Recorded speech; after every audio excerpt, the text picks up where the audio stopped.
It was one of those crisp, sunlit afternoons in St. Mary Mead, the kind of day that made the village appear as though it had been painted with gentle, meticulous strokes.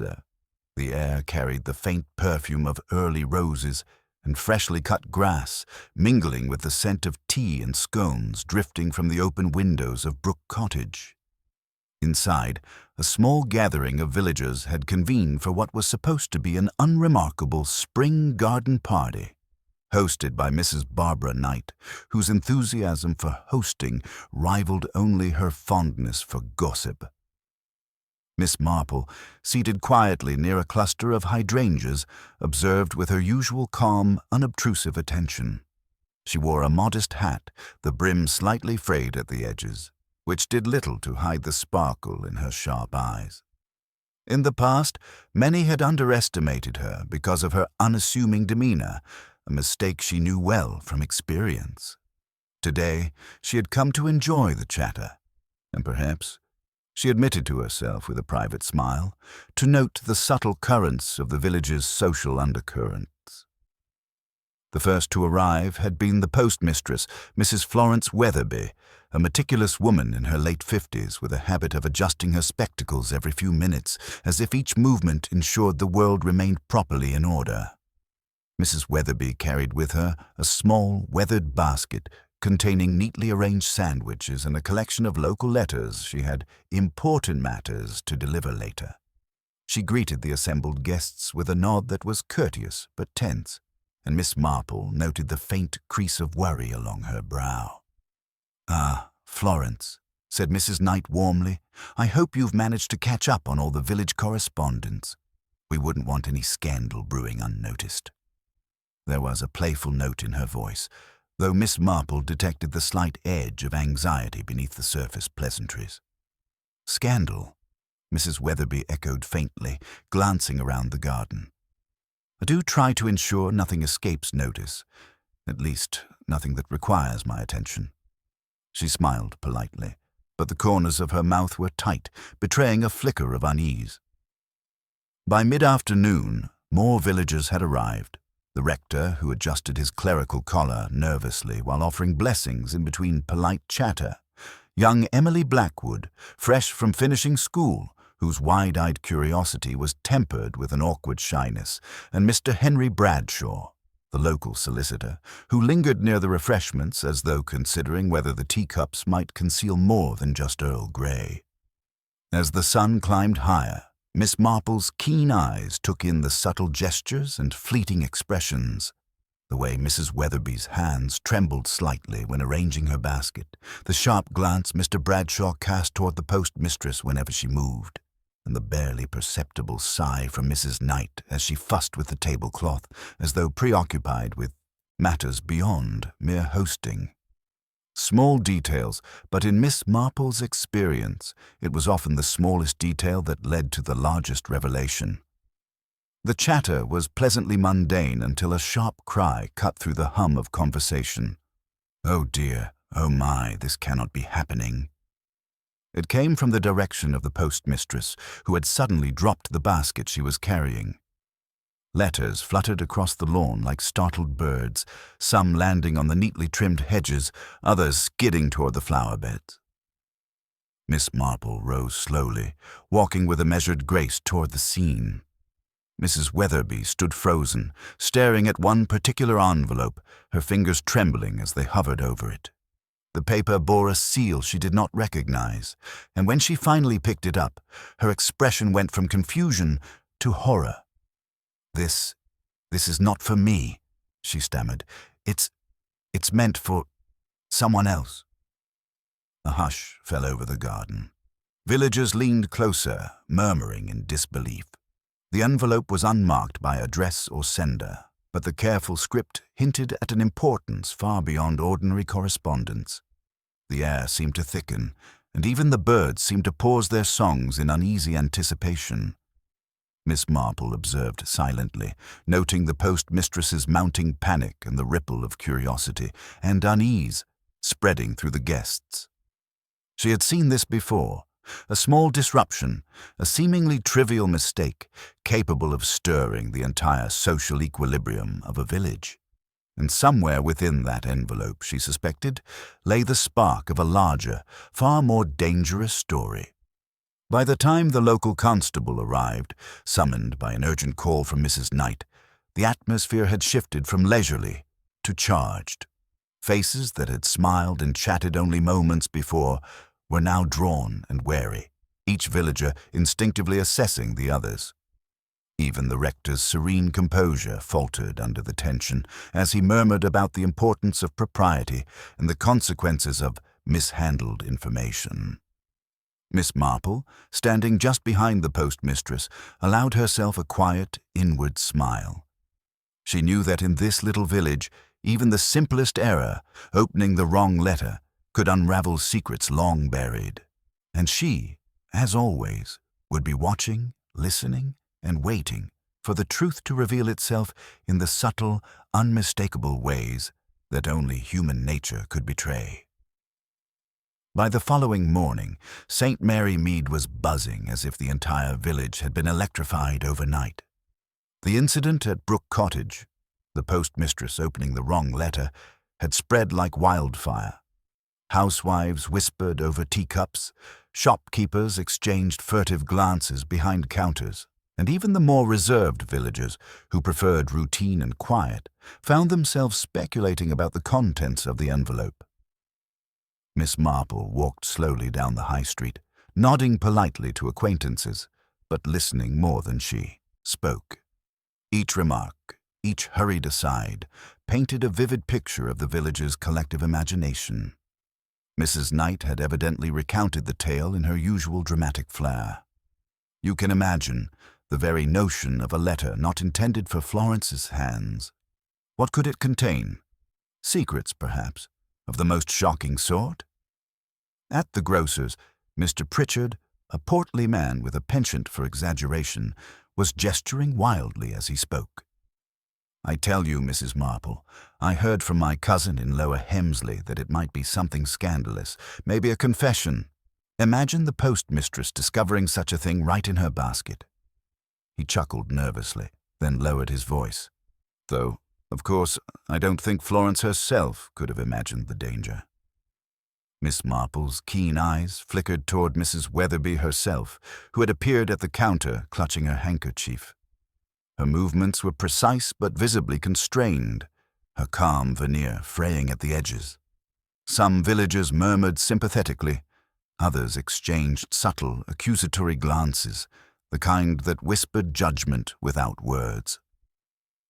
At the church, Reverend Aubrey had taken the opportunity to preach, in his carefully measured tones, about the importance of integrity, vigilance, and the perils of curiosity.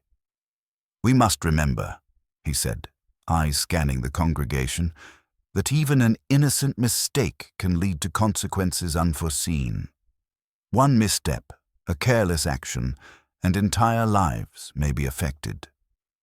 The rector's words, meant to reassure, had the opposite effect. Mrs. Alice Carter, a widow with an encyclopedic knowledge of local genealogy, leaned toward her friend Mrs. Blake and whispered, I dare say it was not merely a mistake. Letters carry intentions, and perhaps someone's hidden sins have been revealed. Her eyes darted around, ensuring no eavesdropper would overhear, though in a village this size, secrecy was a fragile concept at best. Miss Marple, seated later at the public library, absorbed all these murmurs with quiet patience. The patterns were beginning to form in her mind, villagers' fears, their assumptions, the subtle shifts in their behavior. Each person offered a story, yet none told the whole truth. The postmistress herself, careful to maintain her composure, was already racked with guilt and anxiety, though the cause was simple. A wrong envelope opened at the wrong moment. Meanwhile, speculation turned swiftly into conjecture about potential culprits, even though no crime, at least in the eyes of the law, had yet occurred. Young Emily Blackwood, curious and imaginative, had suggested at breakfast that perhaps the letter contained blackmail material. It must be something dreadful, she exclaimed, her eyes wide. A secret someone would kill to keep hidden. Emily, my dear, Mrs. Knight had said, frowning. "You are letting your imagination run away with you. Florence would never, ever be part of anything so criminal." "But the letter—" Emily began, hesitating. Miss Marple caught the sudden tension in Emily's voice and the flicker of unease in her expression. It was precisely these tiny reactions, half-spoken words, averted eyes, that revealed the undercurrents no one wished to acknowledge. Even Mr. Henry Bradshaw, the solicitor, could not resist forming theories in private, though outwardly he remained polite and composed. He had spent an hour in his office, poring over village records and past legal disputes, searching for any connection that might explain the envelope. It amused Miss Marple to know he was already constructing elaborate narratives in his mind, unaware that human nature, rather than legal precedent, would ultimately hold the key. At the bakery, Mrs. Pullen whispered to a group of customers, "I'm certain it concerns the Harringtons. Don't ask me how I know. Intuition, perhaps, but there is always trouble in that household." A few heads nodded, though quietly, aware that gossip was a delicate art, often wielded more as weapon than conversation. Throughout the village, the narrative of the envelope began to take on a life of its own. Each person's imagination added embellishments, secret affairs, hidden debts, mysterious inheritances. Some insisted the letter was proof of theft. Others imagined a clandestine love affair, while a few whispered darkly about old rivalries finally resurfacing. And yet, amid the swirl of assumptions, Miss Marple remained calm, observing how anxiety could twist perception and turn simple errors into imagined disasters. By mid-afternoon, the postmistress returned to her duties at the village office, but even she could not fully escape the scrutiny of her neighbors. Every movement was noted, every glance interpreted. She had become, unintentionally, the centerpiece of a drama she had never sought to star in. Miss Marple watched from a distance, noting the subtle pressure mounting on Florence. She had seen it before, how ordinary people, caught in small mistakes, could be driven almost to despair under the weight of collective attention. Even so, Miss Marple's mind had already started cataloguing the implications. The envelope, the panic, the gossip. These were not random events. Each was a thread in a tapestry, faintly drawn but capable of revealing hidden patterns when traced carefully. Somewhere in St. Mary Mead, she was certain, a secret had been nudged toward exposure, and not everyone would welcome its revelation. As the day drew to a close, the village settled into uneasy routines. Conversations now carried a new edge. Smiles were tighter, laughter more restrained. Even the birds seemed quieter, as if aware of the tension threading through the streets and gardens. And while the villagers speculated, theorized, and whispered, Miss Marple reflected quietly. People often revealed themselves not in what they said, but in what they feared others might discover. It was in these small, fleeting signals, rather than the envelope itself, that the truth would ultimately be found. By evening, the gossip had reached every corner, from the smallest cottages to the grandest homes, and yet, in the calm of her own parlour, Miss Marple sipped her tea and noted with mild satisfaction how, just as always, human nature was proving itself as intricate and revealing as any crime scene. The stage was set, and somewhere beneath the polite smiles, carefully managed appearances, and whispered conjectures, a mystery was quietly growing, waiting for the one person who knew how to see it clearly. Miss Marple's mornings were usually reserved for knitting, a stroll through the village, or a quiet cup of tea while reading the daily papers. Yet today, the air of unease in St. Mary Mead made her usual routines feel inconsequential. The incident with Mrs. Weatherby's mistaken letter had unsettled the entire village, and Miss Marple, as always, felt compelled to observe, quietly and without fuss. She began with the postmistress herself. Mrs. Weatherby was already at the office when Miss Marple arrived, her movements precise, almost mechanical. She handled envelopes with care, though her hands shook slightly whenever a letter bore a seal of unusual color or unfamiliar script. Miss Marple noted these moments with keen interest. Anxiety, she mused, could be as revealing as confession. "Good morning, Florence," she said softly, settling into a chair by the counter. "I hope you slept well." Mrs. Weatherby glanced up, offering a thin smile, as well as one can under the circumstances. She replied. She carefully placed a bundle of letters into the sorting tray, pausing over one sealed in crimson wax. Her hesitation was fleeting, but it did not escape Miss Marple's attention. "You seem troubled," Miss Marple observed gently, "but perhaps it is merely the effect of the village's interest in a small mistake." "It is more than that," Mrs. Weatherby admitted quietly. I feel responsible.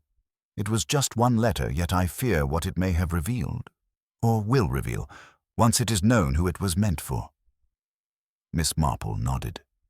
Her eyes, sharp beneath her modest hat, studied the postmistress's face, noting the faint crease in her forehead, the subtle tremor in her voice. She had seen this kind of distress before, often magnified by the exaggerated concerns of neighbors. "People can be quick to judge," Miss Marple said, her tone deceptively light. "And sometimes they see guilt where none exists. But small details rarely lie, Florence. Perhaps you will be able to recall something important if you speak carefully about the day." Mrs. Weatherby hesitated, then recounted the events at Brook Cottage with meticulous attention to sequence, almost as though repeating a ritual to calm herself. She described the garden party, the sudden cry, and the moment she realized the envelope had not been intended for her. Every gesture, every word, betrayed an anxiety deeper than mere embarrassment. Miss Marple listened, her mind quietly cataloguing observations. The postmistress was meticulous, orderly, conscientious, and prone to worry. These traits made her more likely to notice irregularities, yet also more likely to magnify minor errors. But what had caused her visible terror at the envelope's contents? Miss Marple did not push for more details. Instead, she made a mental note to observe how Mrs. Weatherby reacted in everyday situations, for behavior often revealed truths words could not. Her next stop was the village shop, where Mrs. Pollen was already recounting the incident to a small group of ladies. Miss Marple joined the circle, feigning casual interest in a display of jam jars, while her mind sifted through every snippet of conversation. "Did you hear?" one woman whispered. Apparently, it was a letter that could ruin someone's reputation entirely. "Rubbish," another replied, frowning. "Florence is far too conscientious to meddle in anything so scandalous, but still, one cannot help wondering." Miss Marple smiled faintly. Curiosity and fear often created a fertile ground for misjudgment. The villagers' imaginations had already begun shaping narratives to fit their anxieties. She made a mental note of who was quick to assume wrongdoing, who defended, and who remained silent. The subtleties of social dynamics often revealed more than direct observation ever could. By mid-morning, Miss Marple visited the Knight household, ostensibly to return a book borrowed the previous week. Mrs. Knight greeted her warmly, though there was a faint tightness in her smile, a trace of the tension from the garden party still lingering. "It is quite extraordinary," Mrs. Knight said, ushering her guest into the parlor. "Who would have thought that a simple envelope could unsettle the entire village?" Miss Marple allowed herself a small nod. "It is rarely the envelope, Barbara, but the contents it carries and the secrets it touches." They spoke of mundane topics for a while. Spring planting, the village fete. But Miss Marple's ears were attuned to nuances in tone and expression. Mrs. Knight's voice occasionally faltered when mentioning the postmistress, and there were glances toward the window that suggested a preoccupation with who might be arriving or watching. Miss Marple filed these observations carefully. Nothing in St. Mary Mead was ever entirely coincidental. The pattern emerging was subtle yet clear. Every villager had a vested interest in the postmistress's mistake, whether from concern, curiosity, or fear of exposure. Even those claiming indifference revealed it through small gestures, fingers drumming on a tabletop, a sideways glance, a hurriedly changed topic. Miss Marple, from years of quiet observation, understood that the true nature of a situation was often reflected less in what people said than in how they said it, or what they avoided saying altogether. In the late afternoon, she returned to Brook Cottage, where a small group of neighbors had gathered under the pretext of offering comfort to Mrs. Weatherby. In reality, the gathering served as a theater of subtle psychological games, each person attempting to assert insight, to reassure or to influence others, all while hiding their own anxieties. Miss Marple positioned herself on a garden bench where she could observe without drawing attention. She noted how Mrs. Weatherby's hands trembled less when speaking with the rector, more when addressed by Mr. Bradshaw, whose expression betrayed the faintest edge of calculation. She observed Mrs. Knight directing conversation to trivial matters, as though diverting attention from underlying tension. And she watched Emily Blackwood fidget, her bright curiosity threatening to spill into impulsive speculation. As shadows lengthened over the rose beds, Miss Marple reflected on the delicate web forming around the postmistress. Each villager, intentionally or not, had revealed pieces of themselves through fleeting expressions and half-spoken words. Anxiety, judgment, and curiosity intertwined, creating a network of motives, assumptions, and fears, none of which would be apparent to the casual observer. By the time she returned home that evening, Miss Marple had compiled a mental ledger of human behavior.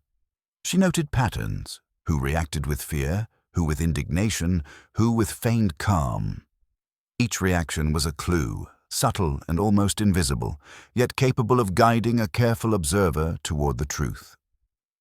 Over tea, she allowed herself a quiet smile. The envelope itself had triggered the disturbance, yet it was the villagers' responses, their secrets, prejudices, and concealed emotions that would ultimately reveal the heart of the matter.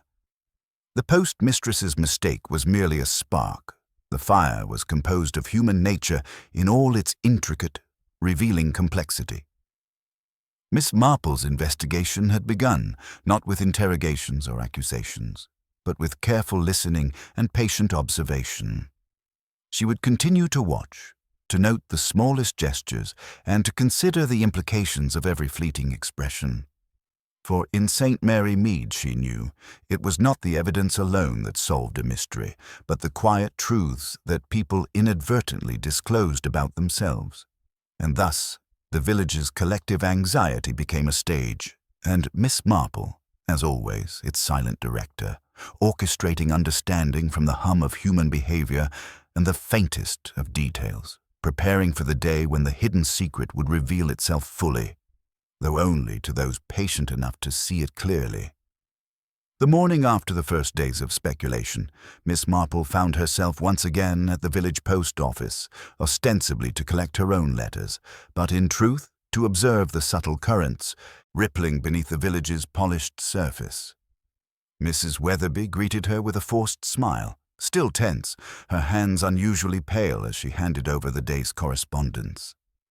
"You look better than yesterday, Florence," Miss Marple said softly, though perhaps still a little worried. Mrs. Weatherby's lips tightened. "I'm grateful for your concern, Jane," she said. "But you see, the villagers have interpretations. I fear they are imagining events far more dramatic than they truly are." Miss Marple nodded, turning her attention to the counter. A small stack of letters, recently delivered, lay waiting to be sorted. Most bore familiar stamps and handwriting, but one envelope caught her eye immediately. It was cream-colored, unsealed, and had a peculiar crease across the corner. The handwriting was faint but elegant, almost imperceptibly deliberate. She picked it up, holding it lightly between her fingers, pretending to examine her own mail. Her instincts pricked. This was no ordinary envelope. Something about the crease, the slight indentation where the paper had been folded incorrectly, and the subtle smudge of ink along the seal suggested it had been handled not with carelessness, but with concealment. Miss Marple's gaze flicked toward Mrs. Weatherby. The postmistress was busy arranging the envelopes with methodical precision, but her brow was furrowed, and her eyes occasionally darted toward the cream envelope. Miss Marple smiled faintly. Human nature, she thought, had a way of revealing the truth, if one only knew where to look. Leaving the post office, Miss Marple strolled through the village, the envelope tucked carefully into her reticule. She passed familiar faces, Mrs. Pullen arranging pastries outside the bakery, Mr. Bradshaw lingering near the library steps, and Emily Blackwood skipping along the path with an air of restless curiosity. Each movement, each glance, told a story of subtle tension and anticipation. By midday, Miss Marple had returned home and settled by the fire with the envelope in hand. She examined it closely, noting its texture, the faint indentation on its surface, and the way the paper had been folded and refolded. There was something hidden in plain sight, a detail so small that the postmistress had overlooked it entirely. It was the ink. Not the handwriting itself, elegant and precise, but a faint, almost invisible blot near the corner of the fold. Miss Marple had seen such blots before, not accidents, but markers. A careful observer could tell at a glance which letters had been handled hastily, which had been secreted away and then returned. The smudge on this envelope suggested it had been deliberately misdirected, passed between hands more than once before arriving at Mrs. Weatherby's care. Her mind traced the possibilities. Whoever had placed this letter in the postmistress's basket had intended it for someone else, but more importantly, had also ensured that its path would be unnoticed. It was a minor detail, easily dismissed by anyone else, yet to Miss Marple it hinted at deliberate planning. She reflected further. Who in the village had both motive and opportunity to manipulate correspondence? Several names came to mind. Mr. Bradshaw, always precise and observant, with an eye for detail. Mrs. Knight, whose social influence made her aware of everyone's movements. And, intriguingly, a person she had scarcely considered until now, the otherwise unobtrusive Emily Blackwood, whose curiosity sometimes bordered on meddlesome. The envelope was not alone in its significance. Miss Marple noticed another detail, a faint fingerprint smudge near the seal, partially erased but still discernible under careful scrutiny. It was not the postmistress's hand. Florence was meticulous, and her prints were always clear and deliberate. This print belonged to someone accustomed to handling paper surreptitiously, someone practiced at hiding traces. Miss Marple set the envelope aside, reflecting on the implications. The hidden clue was not merely the smudge or the crease, but the combination of small signals, each amplifying the others. The smudge indicated concealment, the crease indicated mishandling, and the unusual handwriting suggested intent. Together, these details told a story. Someone had gone to great lengths to manipulate information without attracting notice, and the postmistress had merely become an unwitting instrument in a larger scheme. As the day wore on, she paid closer attention to villagers' reactions. The subtle unease, the fleeting glances, the whispered conjectures. These behaviors reinforced her observation that the true significance of the letter lay not in its contents alone, but in the chain of actions surrounding it. Miss Marple's experience taught her that minor errors often revealed greater truths. A slip of the hand, a glance that lingered too long, or a carefully disguised expression. Later, she visited Brook Cottage under the pretense of discussing the upcoming village fete. Mrs. Knight welcomed her with a cordial smile, yet there was a tension beneath her composed exterior, a hesitation in her movements that suggested knowledge withheld. Miss Marple noted how she rearranged ornaments on a sideboard, subtly moving objects in ways that seemed unnecessary, as though she sought to redirect attention. Such behavior was typical of someone aware that scrutiny was near, even if the scrutiny was only gentle and unobtrusive. Miss Marple allowed herself to comment on trivial matters, the angle of a teacup, the placement of flowers, while all the while observing Mrs. Knight's reactions. The hostess's precise adjustments, small hesitations, and faint sighs told more than words could convey. Every individual, Miss Marple thought, displayed their truth in movements, expressions, and attention to detail, especially when confronted with potential exposure. Returning home that evening, Miss Marple carefully reviewed the clues in her mind. The smudge, the crease, the subtle signs of anxiety in the postmistress and other villagers all pointed toward a carefully orchestrated disturbance rather than a mere accident. She realized that the village, in its small routines and habitual interactions, had already begun revealing secrets she had yet to fully uncover. In the quiet of her parlor, she allowed herself a moment to smile. The envelope, insignificant to most, contained not just words, but a map of intentions, fears, and human behavior. And within that map lay the pathway to understanding who had orchestrated the misdirection and why. Miss Marple made a note to follow up carefully with those whose hands might have touched the letter. The small, seemingly insignificant details, the faint smudge, the crease, the anxiety in Florence's movements, would serve as the key to unraveling the larger puzzle. She did not need immediate answers. Patience, as always, was her greatest ally. By the time she extinguished her lamp and settled into bed, her mind was quietly active, threading together observations with the subtlety only a practiced eye could discern. The hidden clue had revealed itself not in grandeur or spectacle, but in the understated, almost invisible traces left by human intention. Miss Marple, as always, would watch and wait, letting the truth emerge in its own time while the village remained blissfully unaware of the careful detective work already in motion. The following week in St. Mary, Mead brought with it a subtle shift in atmosphere. The initial shock of Mrs. Weatherby's mistaken letter had evolved into a tense undercurrent of suspicion, curiosity, and careful observation. Villagers who had previously greeted one another with casual warmth now approached with polite restraint, their smiles tempered by awareness that secrets lingered, hidden beneath ordinary appearances. Miss Marple, ever observant, had begun to trace the subtle threads connecting the players involved.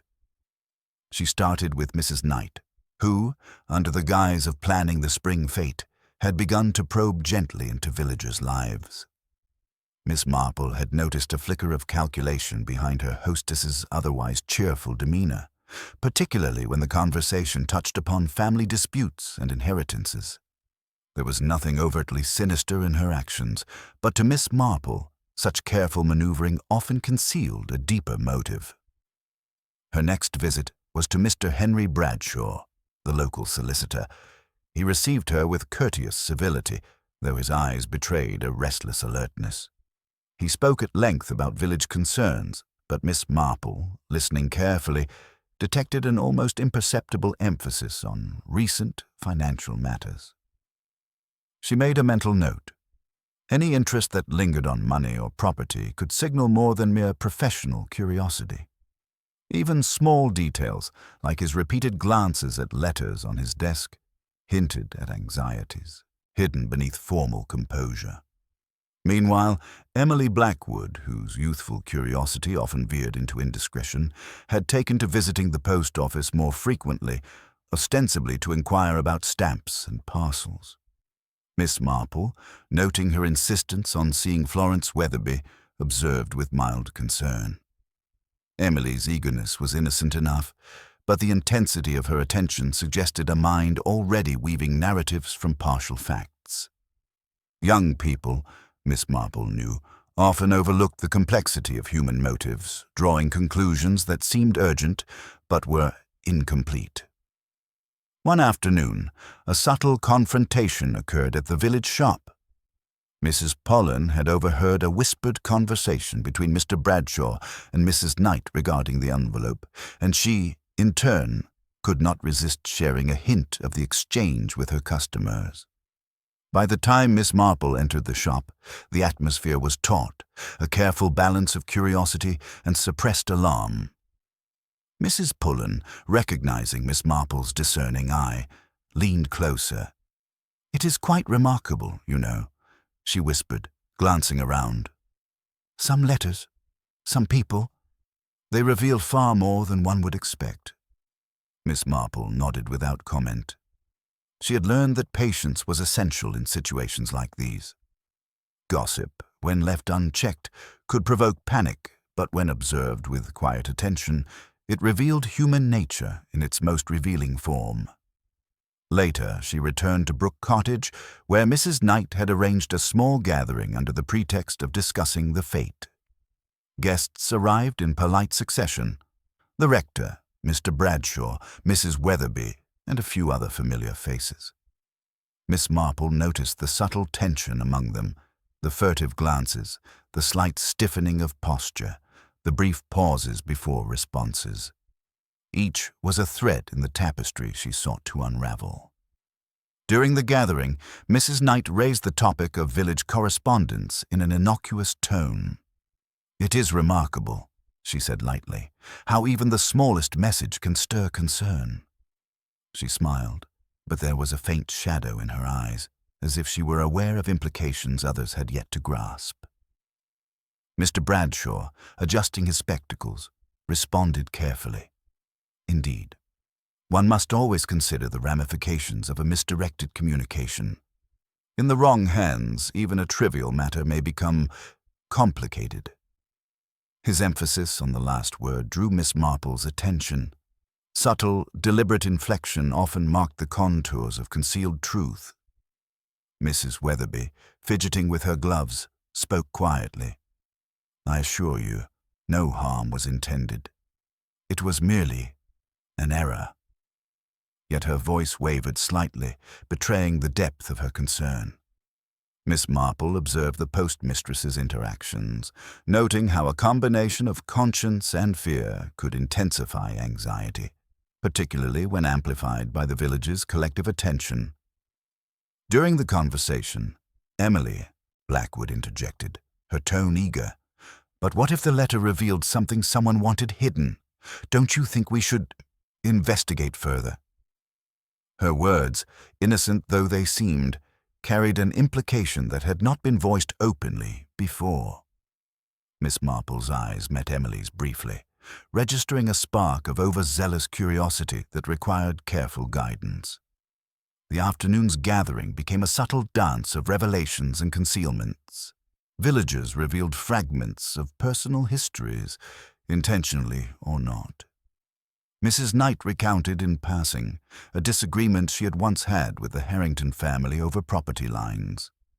Mr. Bradshaw mentioned a client's unresolved estate dispute, careful to frame it as professional rather than personal. Each revelation, small and seemingly innocuous, added layers of potential motive and context. Miss Marple, seated quietly at the edge of the group, made careful mental notes. The interconnections among the villagers were intricate. Disputes over property, past disagreements, unresolved quarrels, and even minor slights. All of these formed a network of motives and potential tensions that could explain the anxieties surrounding the misdirected letter. Later, she returned to the post office, where Mrs. Weatherby was sorting mail with her usual precision. Yet today, the postmistress allowed a brief sigh of relief, as though confiding, even silently, that the letter's contents had not yet caused irreparable harm. Miss Marple observed how Florence's conscientiousness combined with fear, shaping behavior that, to casual observers, might appear nervous or guilty. It was precisely this kind of human complexity that fascinated her. By evening, Miss Marple had mapped the intricate web of relationships, conflicts, and secrets. The village, while outwardly calm, was a repository of hidden resentments, unspoken rivalries, and private anxieties. Each villager's reaction to the envelope, to gossip, and to the presence of others revealed small truths, often unconscious, that could illuminate the larger picture. Before retiring for the night, Miss Marple sat quietly in her parlor, knitting needles resting in her lap, reflecting on the day's observations. The village had begun to reveal its hidden currents, subtle tensions, delicate fears, and the small but telling gestures that indicated knowledge withheld. She understood that patience was essential. Direct questioning would yield little, but careful observation, interpreted with experience and intuition, could reveal the real story. The hidden intricacies of human behavior, she thought, were far more revealing than any outward confession. And in St. Mary Mead, a small misdirected letter had set into motion a chain of subtle confrontations and disclosures, each one nudging the villagers toward revelations they were not yet prepared to acknowledge. Miss Marple allowed herself a faint inward smile. The stage was now set for deeper insights. Conflicts would emerge, and long-buried secrets would surface, but she would remain patient, noting every subtle signal. Human nature, she reflected, always told the truth in its own quiet, indisputable way. And in time, those truths would guide her toward the answer she sought, without alarming the village unnecessarily and without ever forcing disclosure before the moment was right. By the time the lamp was extinguished, the village lay in quiet anticipation. Beneath the polite facades and ordinary routines, a network of motives, anxieties, and secrets pulsed like a hidden heartbeat. Miss Marple, as always, was attuned to its rhythm, ready to trace each subtle signal with the patient precision that had guided her through countless mysteries. The following morning, St. Mary Mead awoke to a disturbance more tangible than idle gossip. The postmistress's small error had already caused enough unease, but now a second, more alarming event had occurred. One of the villagers had been found unconscious near the old mill at the edge of the village. Mrs. Weatherby's worried calls to the local constable had drawn the attention of the entire community, and murmurs of suspicion spread faster than the morning fog that clung to the hedgerows. Miss Marple, upon hearing the news, adjusted her shawl and walked deliberately toward the scene. The old mill, now disused and slightly dilapidated, had always been a source of curiosity for children and the occasional adventurous adult. Today, it had become the center of concern and speculation. Crowds had gathered, including Mr. Bradshaw, whose expression was careful and guarded, and Mrs. Knight, whose voice trembled slightly despite her effort to maintain composure. The injured villager was Mr. Thomas Harrington, a man in his early 50s with a reputation for stubbornness and occasional brusqueness. He had been walking near the mill when he collapsed, apparently the victim of a fainting spell. Yet the circumstances were peculiar. A small scrap of paper had fallen from his pocket, partially hidden beneath a stone. Miss Marple, observing quietly, noted the tension in those around him, particularly the Harrington family, who had arrived moments later, their expressions a careful mixture of concern and apprehension. The constable, a man of methodical but unimaginative approach, immediately assumed the fainting had been caused by heat or fatigue. "Nothing sinister," he pronounced, though the careful placement of the scrap of paper suggested otherwise. Miss Marple bent slightly, retrieving the fragment with gentle hands. It bore part of a message, words hastily scrawled, barely legible. "Cannot trust. The letter. Must be cautious." Her eyes narrowed. This was no random piece of discarded writing. It was a deliberate note, a hidden warning that someone had feared being discovered. The handwriting matched that on the cream-colored envelope Mrs. Weatherby had mishandled. Miss Marple, quietly observing the villagers' reactions, detected subtle shifts. Mr. Bradshaw's faint tightening of lips, Mrs. Knight's carefully concealed glance toward the postmistress, and Emily Blackwood's wide-eyed fascination. Each micro-expression revealed concern, guilt, or anticipation, and Miss Marple catalogued them meticulously. By mid-morning, a sense of urgency had replaced polite curiosity.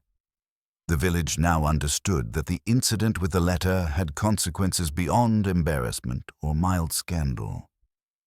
The fainting of Mr. Harrington, paired with the mysterious note, suggested that the envelope's contents were not merely private correspondence. They carried weight, potential danger, and perhaps the threat of exposure. Miss Marple observed the interactions around the mill. Mrs. Weatherby hovered at a respectful distance, hands clasped tightly, her meticulous composure failing only when she glanced at the envelope fragment Miss Marple had retrieved. Mr. Bradshaw offered assistance, though his eyes betrayed the faintest calculation, as if he were weighing risk against opportunity. Even Mrs. Knight, usually so commanding in her social sphere, seemed momentarily unmoored, her carefully arranged posture revealing a flicker of concern. A whispered debate had erupted among bystanders. "Do you suppose it is related to the letter Florence opened?" one woman asked nervously. "It must be," another replied. "I never imagined such things could happen from a simple misdelivered letter, but—" Her voice trailed off, swallowed by the rising tension of speculation. Miss Marple's mind, however, was already connecting the dots with quiet precision. The fainting was not an accident of health or weather. It was a response to anxiety, fear, or shock. The note in Mr. Harrington's pocket suggested foreknowledge, perhaps even an attempt to control the situation before it spiraled. Whoever had written it knew something critical about the misdirected letter and its potential to disrupt hidden arrangements. Later, Miss Marple returned to the post office, observing Mrs. Weatherby as she resumed sorting the day's letters. The postmistress's hands shook faintly, but her posture was more controlled than before, evidence of someone striving to maintain equilibrium despite an unseen pressure. Miss Marple noted how Florence's gaze lingered on the envelope fragment she had been shown earlier. There was no malice, only fear of what might be revealed if the contents were fully known. In the afternoon, the villagers convened at the Knight residence under the pretense of discussing the village fate once more. The gathering, however, had taken on a new edge. Murmurs about Mr. Harrington's fainting, speculation regarding the note, and questions about the original envelope created a charged atmosphere. Each villager's behavior offered subtle cues. Emily Blackwood fidgeted in her seat, peering at Florence, whose pale face betrayed her inner turmoil. Mr. Bradshaw spoke with measured calm, carefully selecting words to convey neutrality while concealing concern. Mrs. Knight attempted to maintain social grace, though her clipped sentences and faint sighs suggested preoccupation. Miss Marple, seated quietly in the corner, allowed the conversation to unfold while observing micro-expressions, gestures, and pauses.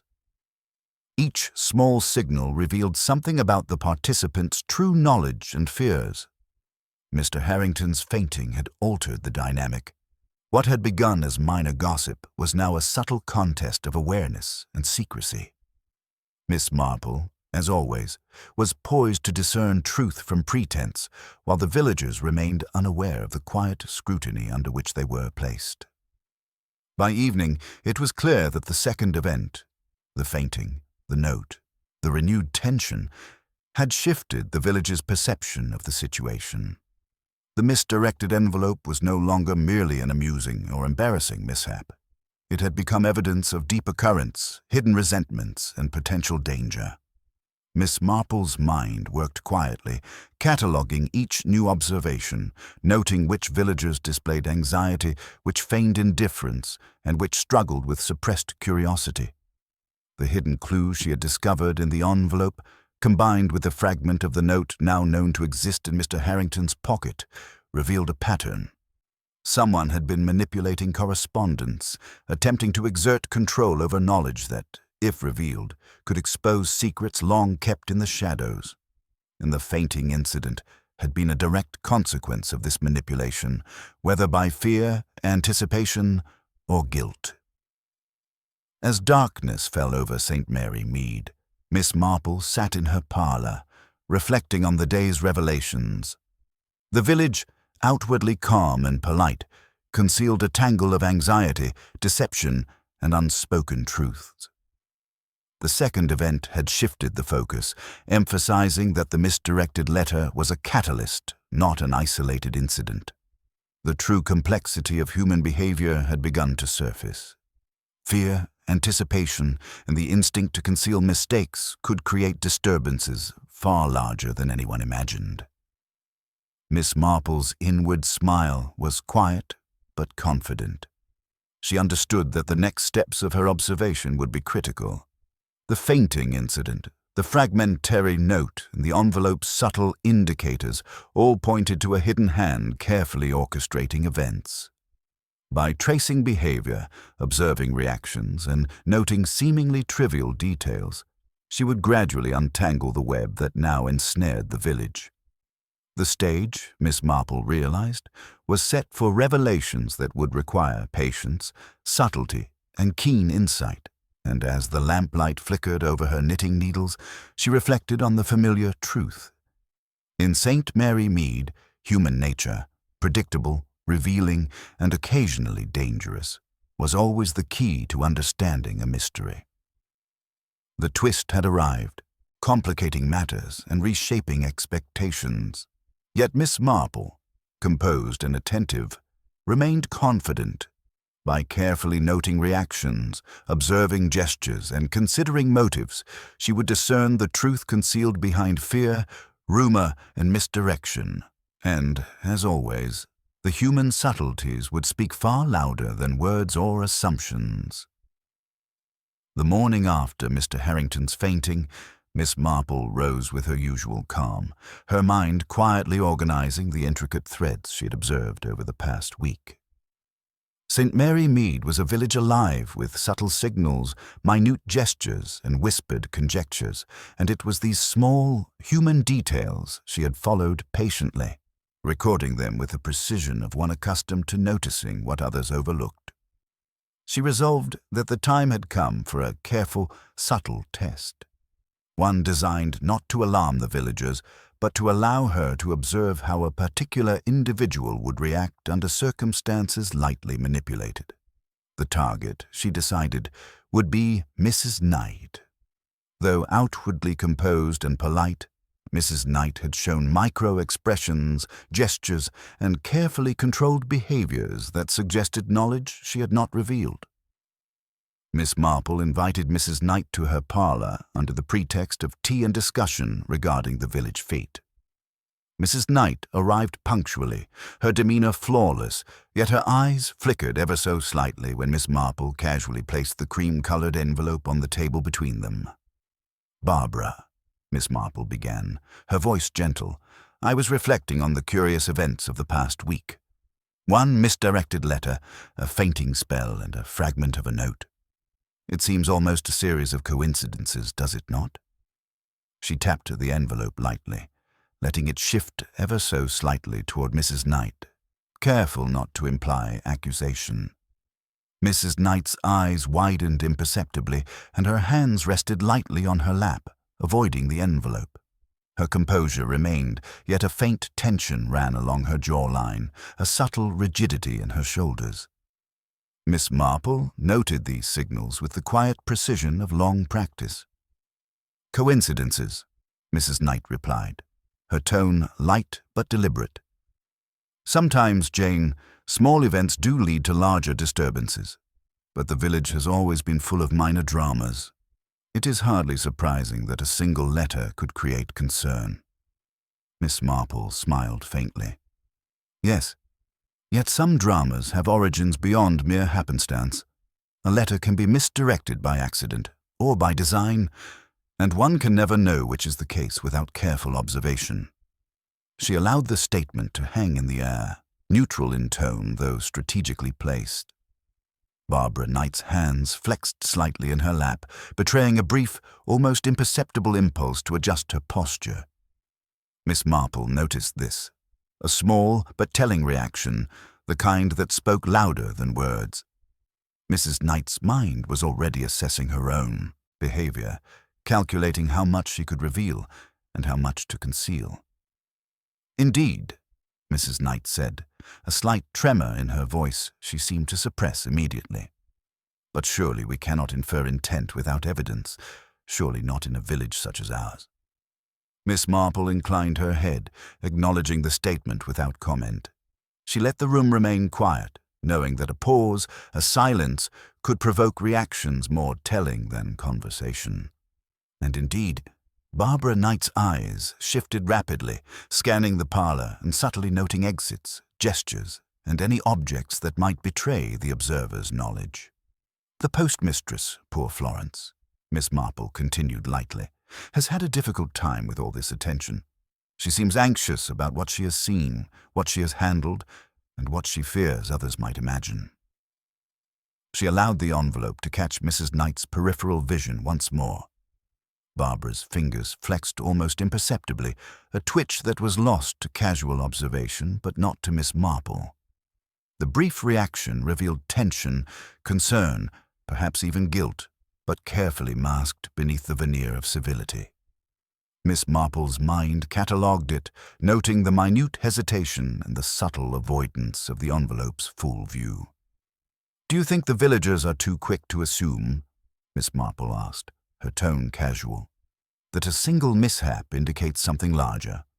Perhaps some of us are more observant, and some less so. One wonders whose judgment we should trust." Mrs. Knight's eyes flickered, her composure holding under scrutiny, yet betraying a flash of impatience before quickly returning to her practiced politeness. Miss Marple's smile widened subtly. The test was proceeding exactly as she had anticipated. To draw a more definitive response, Miss Marple spoke next of the fragment of the note found in Mr. Harrington's pocket. "It was peculiar, you know. Such a note, written hastily, yet containing precise warnings. Whoever penned it clearly hoped to prevent misinterpretation, yet it did not prevent confusion at all." She allowed her tone to carry only gentle curiosity, never accusation. Mrs. Knight's hand moved briefly to rest upon the arm of her chair, a subtle shift that seemed almost involuntary. Miss Marple noticed the micro-tension along her fingers and wrist. Even the faintest gesture was telling. The lady's composure, while admirable, could not fully suppress the inner awareness of complicity, or at least intimate knowledge. Miss Marple leaned back slightly, letting the conversation meander to general village matters, yet observing every detail, the tightening of Barbara's jaw, the slight tilt of her head, the way her eyes followed the envelope without seeming to. Each small reaction, measured and intentional, revealed far more than words ever could. Finally, Miss Marple allowed a long pause. "It is curious," she said softly, "how minor actions, small interventions, or misdirected letters can reveal much about people. Sometimes, even the most careful among us cannot entirely conceal what we think, what we know, or what we intend."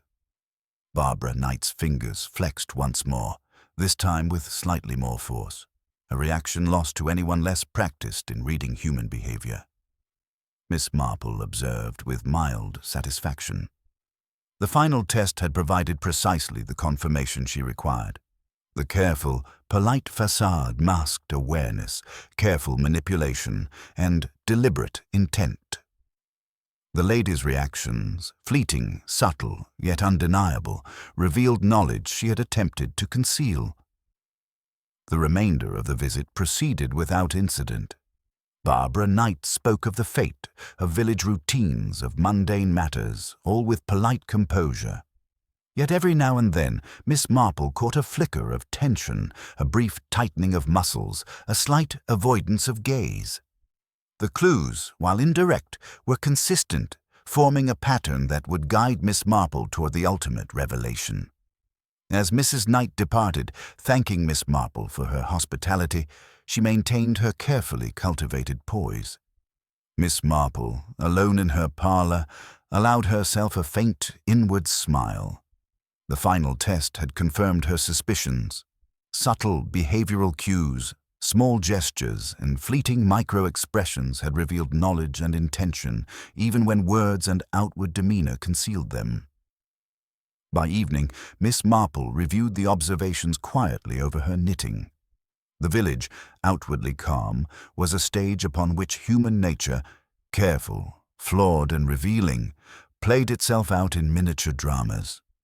The postmistress's mistaken letter, Mr. Harrington's fainting, and now Mrs. Knight's carefully measured reactions were all threads in a tapestry that Miss Marple could interpret with patience and insight.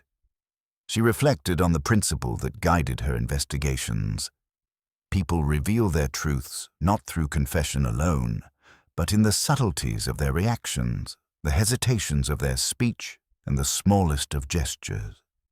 The final test had allowed her to confirm a pivotal insight without confrontation, preserving the delicate equilibrium of the village while illuminating the next steps in her careful unraveling of the mystery.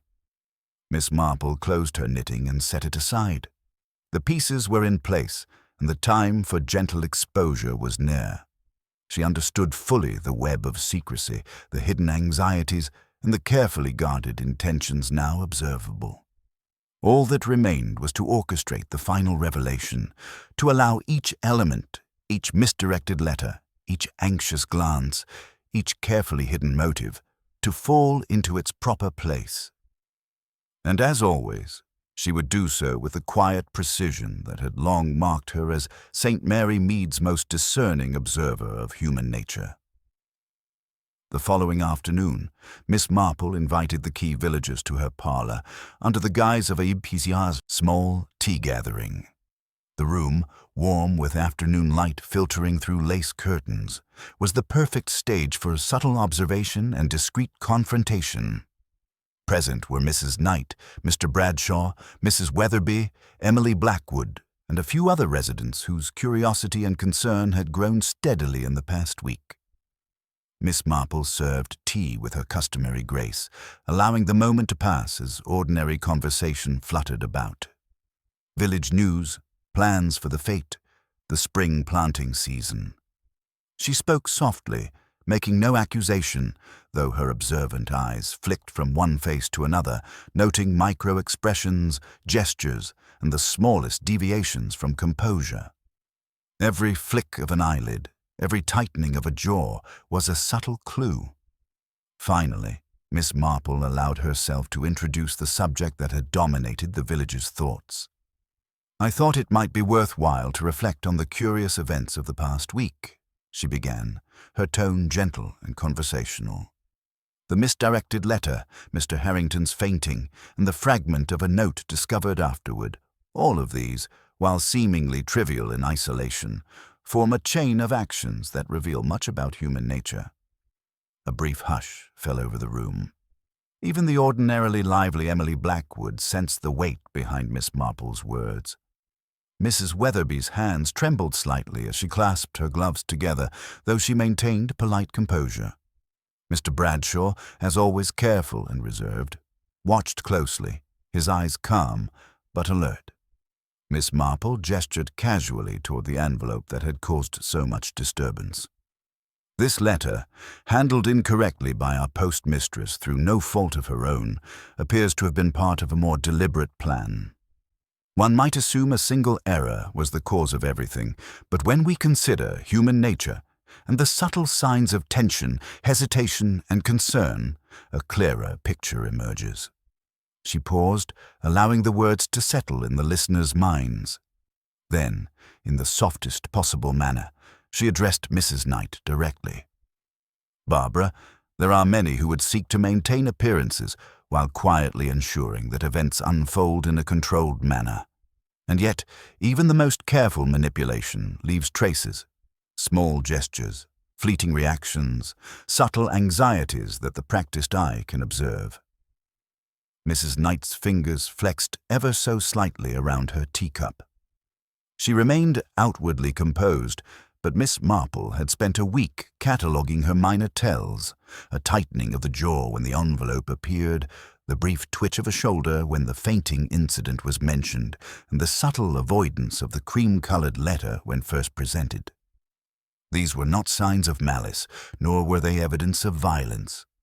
They were the signatures of awareness and concealed intent. "Consider the fragment of the note found in Mr. Harrington's pocket," Miss Marple continued, lifting it carefully. It warned of caution, of the potential consequences should certain information be revealed. Whoever wrote it had knowledge of events prior to their occurrence, and yet intended to maintain secrecy. She allowed the note to rest lightly on the table, drawing attention without dramatization. The group's reactions were instructive. Mr. Bradshaw's fingers drummed lightly on his knees, a rhythm almost imperceptible, while Mrs. Weatherby's eyes widened, a flicker of relief crossing her anxious expression. Emily leaned forward, curiosity brimming in her youthful face. And Mrs. Knight, maintaining perfect composure, exhibited the subtle signs of recognition that Miss Marple had anticipated. The micro-adjustments, the controlled breaths, the faint tension along the jawline. Miss Marple spoke with gentle precision. "Barbara, the chain of events, from the envelope's misdirection to Mr. Harrington's fainting and the discovery of the note, reveals not merely chance, but intention. It is the small, overlooked details that allow us to understand what truly occurred. You, my dear, have been careful to maintain appearances while subtly guiding outcomes. The reactions of others, their anxieties and fears, were influenced in ways they scarcely realized." A pause. Mrs. Knight's composure did not falter outwardly, but Miss Marple noted the subtle stiffening of her shoulders. She had anticipated this. The moment of recognition, the silent acknowledgement that her careful orchestration had been observed, even if only in the quiet mind of an astute observer. Miss Marple continued softly, connecting the threads that had guided her conclusions. The envelope itself, cream-colored with a slight crease and a faint smudge of ink, indicated handling that was deliberate rather than accidental. The postmistress's anxiety confirmed that someone else had manipulated its journey. Mr. Harrington's fainting, while medically minor, revealed his awareness of hidden consequences, and the note, hastily written yet clear in its warning, demonstrated premeditated intent to manage events from behind the scenes. She allowed a gentle silence to follow, letting each attendee absorb the implications. Human nature, she reflected, often revealed itself in micro-expressions, gestures, and fleeting reactions, details easily overlooked but impossible to ignore for those who knew where to look. Finally, she addressed the room as a whole, her tone entirely conversational, yet deliberate in clarity. "We see, therefore, that the true architect of these disturbances did not act in haste or violence, but with care, calculation, and an understanding of how small actions ripple outward. The signs, faint yet consistent, pointed to Barbara Knight. Not from malice, nor from ill will, but from a desire to control the consequences of knowledge, the consequences of information that might otherwise cause harm or embarrassment." Mrs. Knight's lips pressed, together, a polite mask hiding the acknowledgement Miss Marple had anticipated. She said nothing, for no words were needed. The soft, unspoken confession lay in the tiny shifts of her posture, the controlled yet telling adjustments of her hands, and the precise attentiveness to Miss Marple's statements. Emily Blackwood leaned slightly forward, her eyes wide, and whispered, "So, she did it. It wasn't Florence." Miss Marple shook her head gently. "No, Emily. Florence was simply an instrument in a larger design, acting unwittingly. The careful observation of behavior, rather than assumption, reveals the architect of events. And in this case, subtle influence, guided by experience and foresight, shaped outcomes without overt action. Barbara Knight's measured guidance ensured that the envelope's contents would trigger precisely the chain of reactions she anticipated. Mr. Bradshaw's calm composure remained, though Miss Marple noted a small shift of his fingers on the armrest, interest mingled with acknowledgement. The villagers, now understanding the interplay of events, exchanged glances, each registering surprise, relief, or mild apprehension, but all recognizing the careful precision with which Miss Marple had uncovered the truth. Finally, Miss Marple allowed a quiet smile. In St. Mary Mead, we often find that human behavior, subtle, nuanced, and revealing, is the clearest guide to understanding events. What seemed accidental or even alarming can often be traced back to intention and awareness if one observes patiently and carefully. The gathering slowly dispersed, leaving Miss Marple alone in her parlor. She reflected on the day's revelation. The misdirected envelope, the fainting, the note, and the subtle behavioral cues had all been pieces of a larger puzzle. Each had contributed to a narrative that only patient observation could reveal. And in the quiet of her home, Miss Marple allowed herself a small smile of satisfaction. Human nature, in its infinite complexity, had once again disclosed its truths, not through grand confession, but through the tiniest of gestures, the subtlest of reactions, and the quietest hints of awareness. The village, outwardly unchanged, now understood a little more of itself, while the architect of the chain of events, Barbara Knight, remained composed, her subtle influence acknowledged yet gently exposed. Miss Marple, as ever, had let truth emerge without confrontation, allowing the ordinary rhythms of St. Mary Mead to continue, enriched by understanding and tempered by quiet reflection. The week following Miss Marple's careful revelation passed with a return to the outwardly tranquil rhythms of St. Mary Mead. The sun shone more brightly, birdsong filled the hedgerows, and the gentle bustle of daily life resumed, as though the faint disturbances caused by misdirected letters and fainting spells had been no more than minor ripples across a still pond.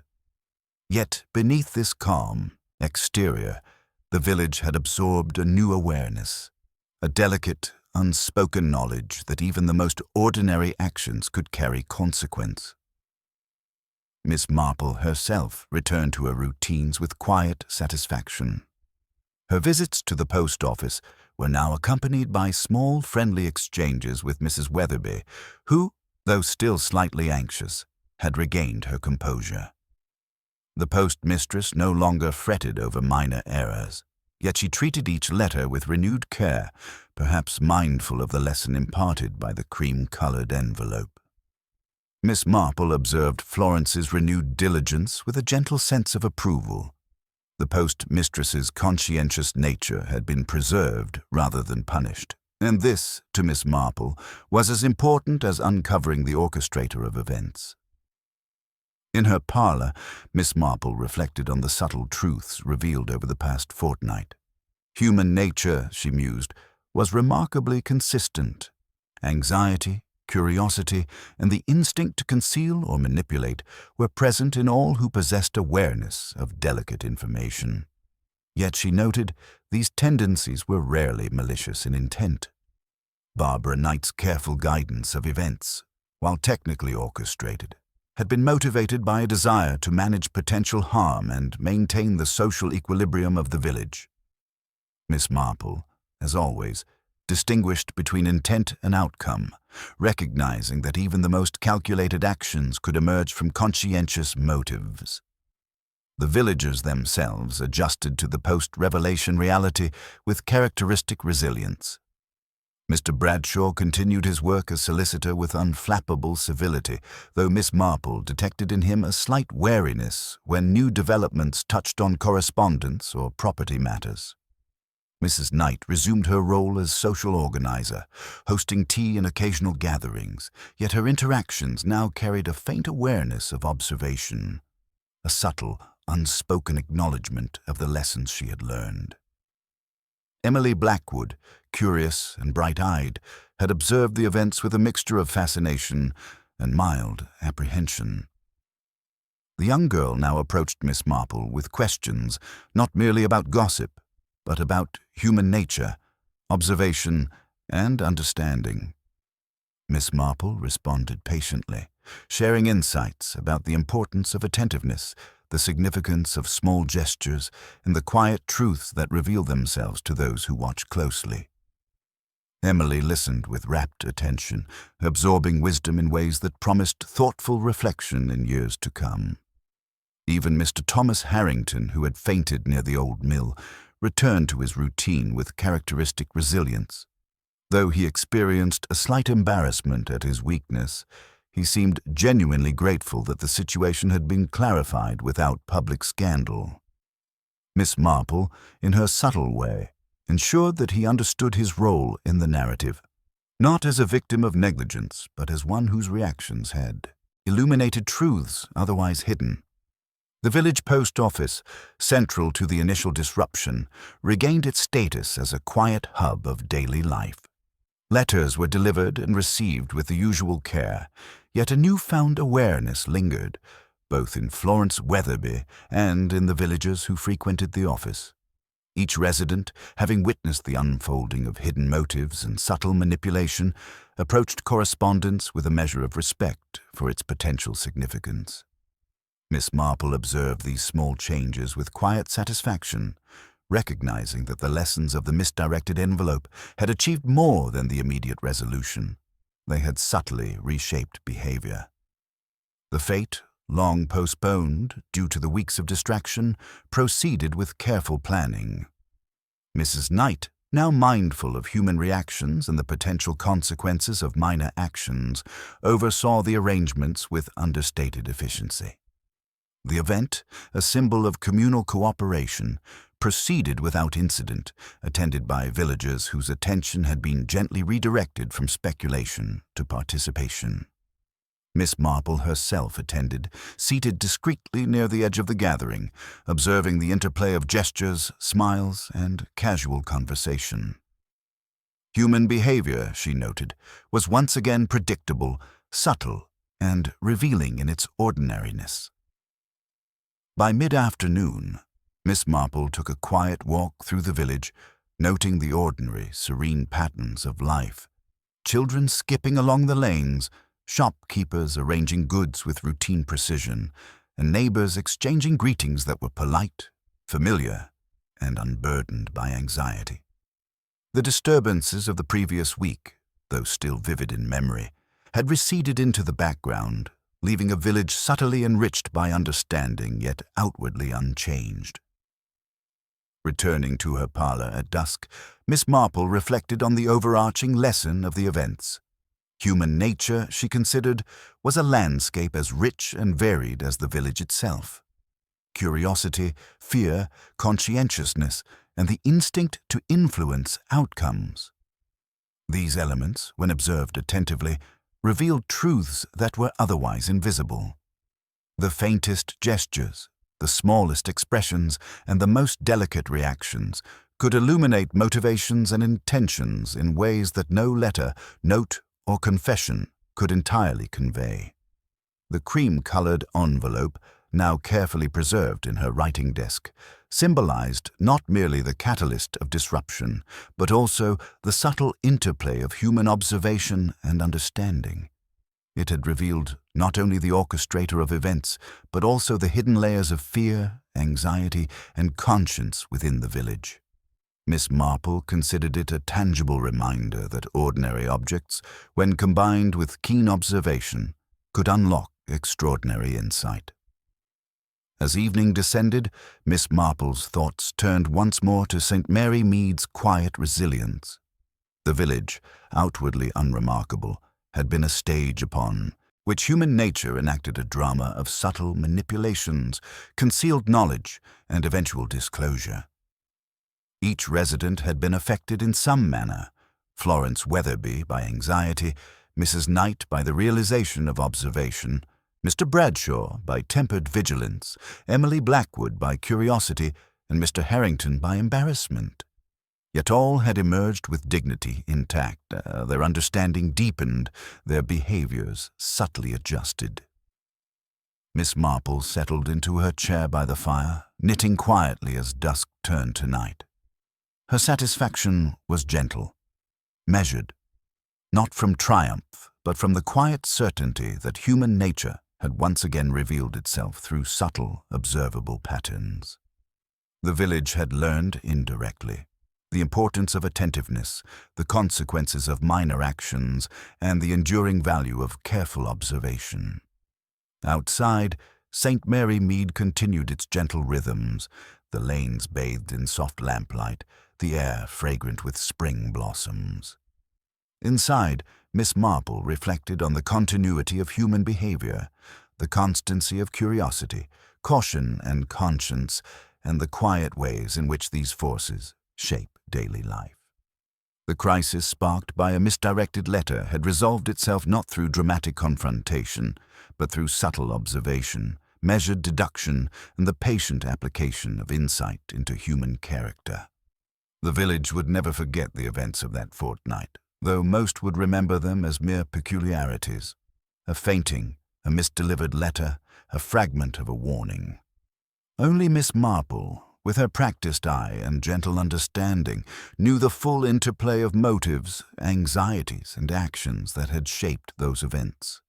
And she, as ever, remained content to observe, reflect, and quietly appreciate the intricate landscape of human nature that unfolded before her, uninterrupted and serene. As the candle flickered low, Miss Marple closed her knitting and allowed herself a final thought. The village had endured, lessons had been quietly absorbed, and the ordinary rhythms of life had resumed. Yet beneath the familiar facades, subtle truths persisted, invisible to most, but enduring nonetheless. And in that, she found the quietest and most satisfying of resolutions. Even after the village settled back into its gentle rhythms, Miss Marple found herself reflecting on the subtle consequences of the events. St. Mary Mead, outwardly serene, had undergone a transformation that would never be entirely visible but was palpable to the observant eye.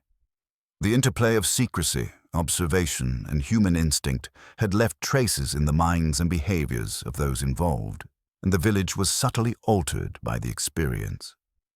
Each morning, Miss Marple would stroll along the lanes, observing neighbors tending gardens, children playing, and shopkeepers arranging goods. She noted, with quiet satisfaction, that the ordinary gestures of daily life were now accompanied by a faint awareness, a measured caution. In speech, a subtle attention to letters and parcels, a gentler approach to speculation and rumor. Even those unaware of the broader narrative were, in their own way, influenced by the chain of events. Mrs. Weatherby, for instance, moved with renewed confidence behind her counter at the post office. The brief crisis had been resolved without blame, yet the postmistress now treated her duties with a mindfulness she had not previously exercised. Each envelope, each note, each delivery was handled with an almost ceremonious care, a testament to the lessons learned about human perception, trust, and consequence.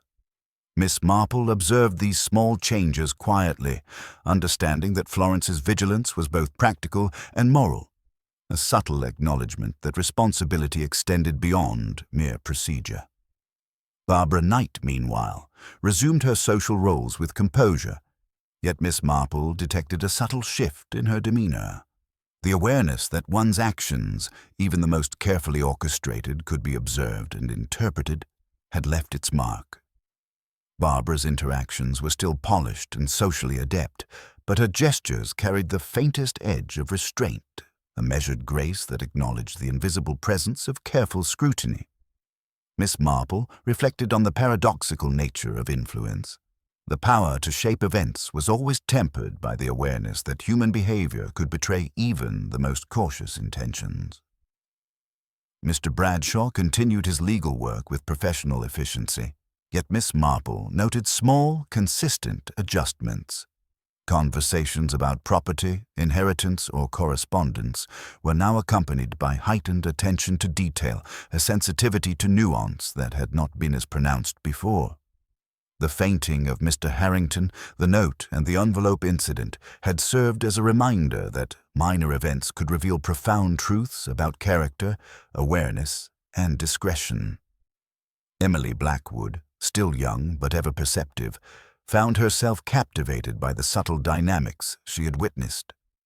Her fascination was tempered by the recognition that observation, when paired with patience and discretion, could uncover truths hidden beneath ordinary appearances. Emily approached Miss Marple more frequently. not for gossip, but for discussion of human behavior, social nuance, and the hidden cues that often spoke louder than words. The young girl's curiosity, guided by Miss Marple's gentle instruction, promised a deepening understanding of human nature in the years to come. Miss Marple herself remained a quiet, steadfast presence in the village, the lens through which human subtleties were discerned. She reflected on the events of the fortnight with a mixture of satisfaction and contemplation. The envelope, initially a simple error, had revealed layers of intention, anxiety, and subtle manipulation.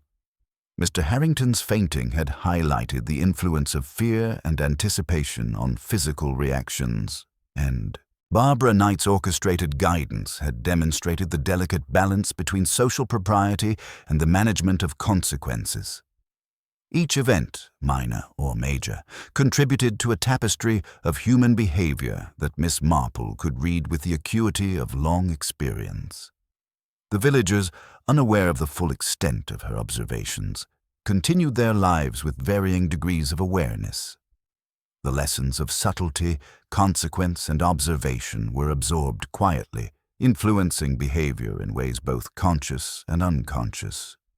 Miss Marple noted with interest how gossip, while often destructive, had also catalyzed reflection, prompting reconsideration of motives, actions, and the responsibilities inherent in knowledge. In the evenings, she would sit by the fire, knitting slowly, allowing her mind to trace the intricate network of interactions she had witnessed. The faint gestures, the subtle expressions, and the brief hesitations all contributed to her understanding. Miss Marple recognized that even after the resolution of the immediate events, human nature continued to reveal itself through the smallest signals: a glance, a posture, a carefully measured tone. These were the enduring clues that informed her comprehension of character and motive. Even the village children, though mostly unaware of the drama that had unfolded, exhibited traces of the atmosphere's subtle shift. They approached one another with a slightly greater attentiveness, their questions tinged with caution and curiosity. Adults, in turn, responded with more patience, listening to explanations and observing reactions more closely. Miss Marple, observing this gentle evolution, allowed herself a small, inward smile. The lessons of the misdirected envelope and its consequences had extended beyond those directly involved, shaping the moral and social awareness of St. Mary Mead itself. Yet, despite the tranquility, Miss Marple's mind remained alert to the potential for future complexities.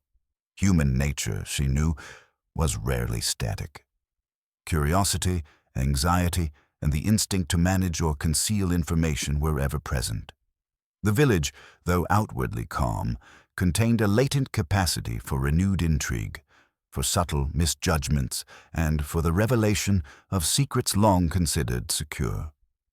Miss Marple's role, quiet and unobtrusive, was to observe, reflect, and understand, not merely to resolve crises, but to anticipate and interpret them before they fully manifested. On one particularly quiet afternoon, she visited the old mill, the scene of Mr. Harrington's fainting. The structure, now slightly overgrown with spring greenery, stood as a silent witness to human reaction and vulnerability. Miss Marple lingered briefly, noting the way sunlight fell across the weathered beams, casting long shadows. The fainting, the note, the minor manipulations, all seemed almost picturesque now, their lessons etched into memory rather than remaining as immediate sources of anxiety. Yet, the significance persisted. The mill, like the village, contained subtle reminders that human nature revealed itself most clearly in the smallest details. Returning home, Miss Marple prepared tea, reflecting on the delicate interplay of observation, behavior, and consequence. She considered the subtle transformations in those around her, recognizing that even minor events could catalyze enduring changes in perception and conduct. The misdirected envelope, the fainting, and the orchestrated interventions had all demonstrated the quiet power of subtlety, patience, and attentiveness, qualities that distinguished the perceptive from the merely observant. As dusk settled over St. Mary Mead, Miss Marple allowed herself a final contemplation. The village had weathered minor turmoil with grace, emerging not only unscathed but subtly enlightened. Its residents, though unaware of the full extent of her understanding, carried within them a renewed awareness of consequence, observation, and human complexity. Miss Marple, content yet ever vigilant, recognized that such quiet lessons were often more enduring than dramatic confrontations, more revealing than explicit confessions, and infinitely more instructive than mere appearances. Settling into her armchair by the fire, knitting needles clicking softly, she reflected on the enduring truths of human behavior. Curiosity, discretion, and conscience were constant companions, their manifestations as subtle as they were instructive. St. Mary Mead, once again outwardly serene, retained within its rhythms a quiet testament to the lessons imparted by a misdirected letter, a fainting spell, and the patient observation of a keen mind. Miss Marple smiled faintly, acknowledging the continuity of human nature, the constancy of subtle signals, the persistence of unspoken truths, and the gentle revelations that awaited those who watched closely. The village was calm, the residents occupied with ordinary tasks, yet beneath the surface lay a richer, more nuanced understanding of themselves and each other. And Miss Marple, as always, remained quietly attuned to every gesture, every glance, and every whisper, knowing that the truth often resided in the smallest, most delicate details. The evening settled gently over St. Mary Mead. The village bathed in a soft golden light that shimmered through the windows of neatly kept cottages and along the quiet lanes. Miss Marple, seated in her favorite armchair by the fire, reflected on the events that had unfolded over the past weeks. The misdirected letter, the fainting of Mr. Harrington, and the carefully orchestrated interventions of Barbara Knight. All of these had tested the limits of observation, human awareness, and the subtle art of deduction. And now, at last, the village had returned to a state of calm, though with a lingering awareness of the intricate dynamics that governed everyday life.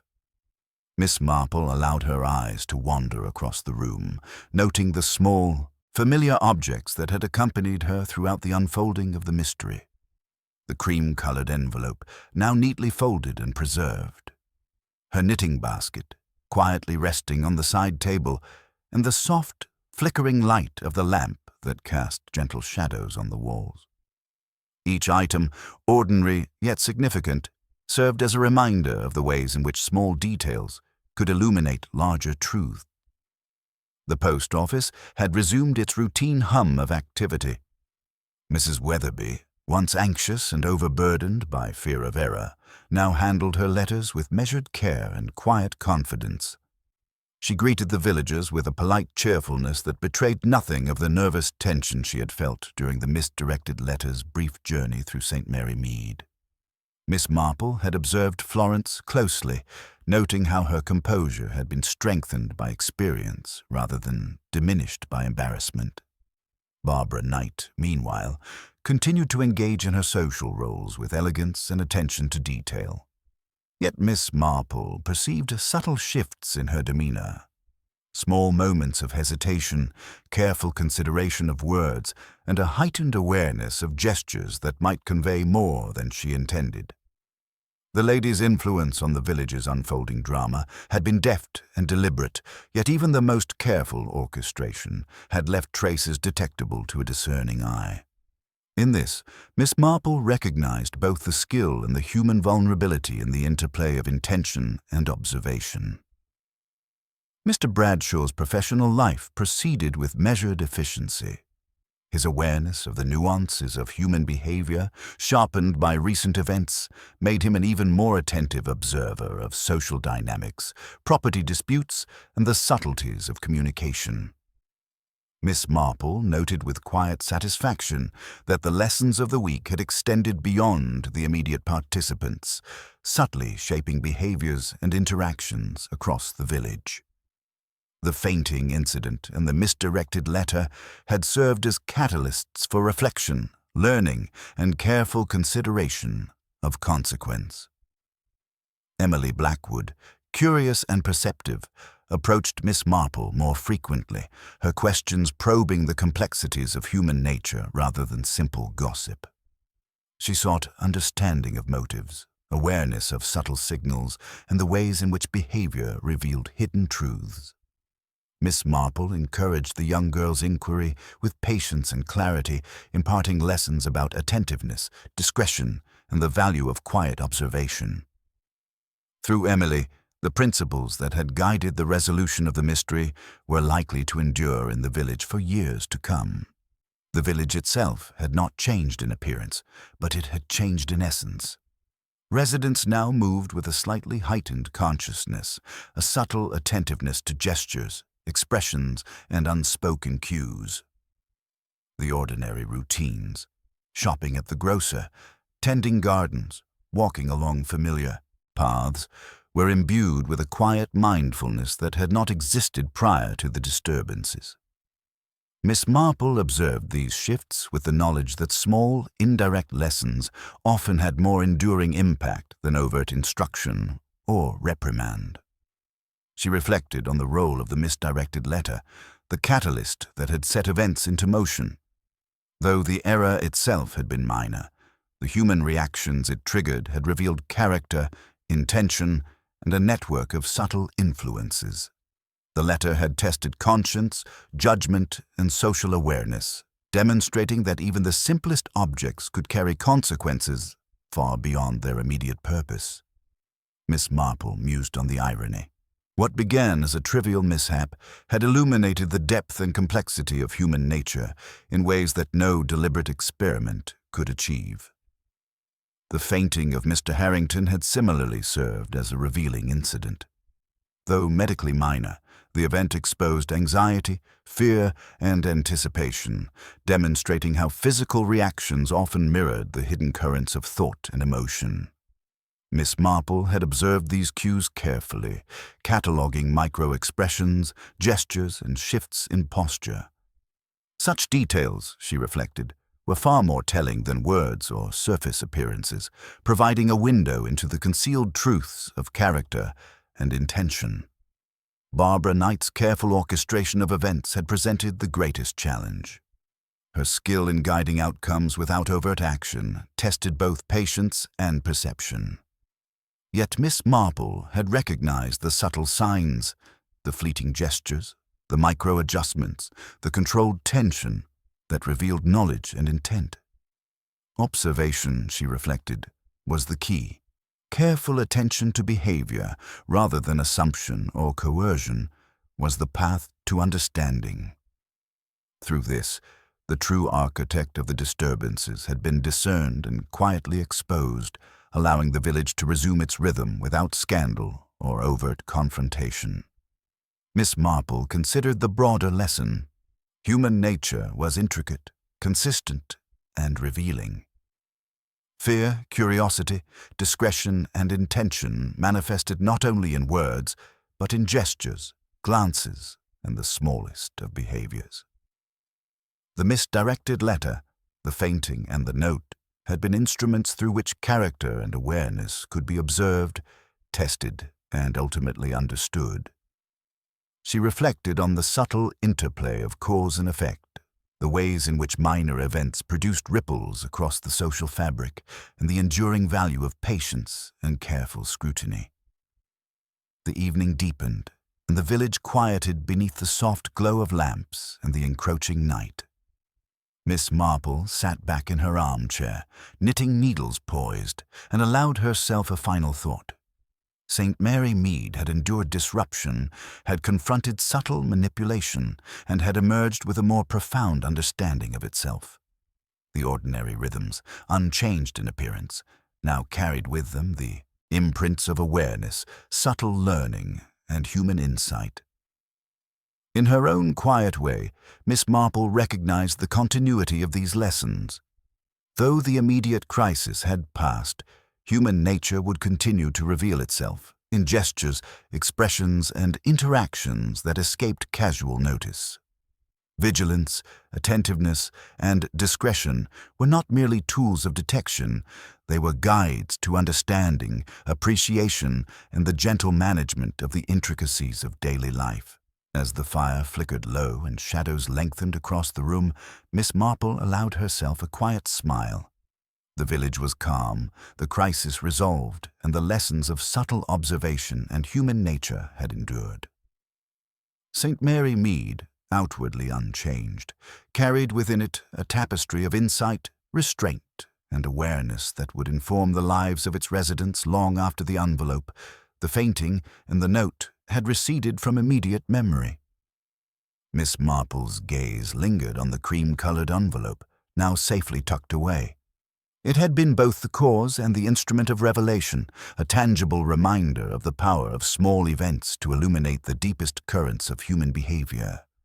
In its quiet, unassuming way, it symbolized the subtle truths she had uncovered, that human nature, however concealed, leaves traces for those who know how to observe. And with that, the quiet of the evening enveloped the village. The lamps burned steadily, shadows danced lightly along familiar walls, and St. Mary Mead rested under the tranquil cover of night. Miss Marple, ever attentive, ever patient, settled into her chair with the comforting knowledge that, for now, the village was at peace, and that human nature, with all its complexity, had once again revealed its truths to those who took the time to notice.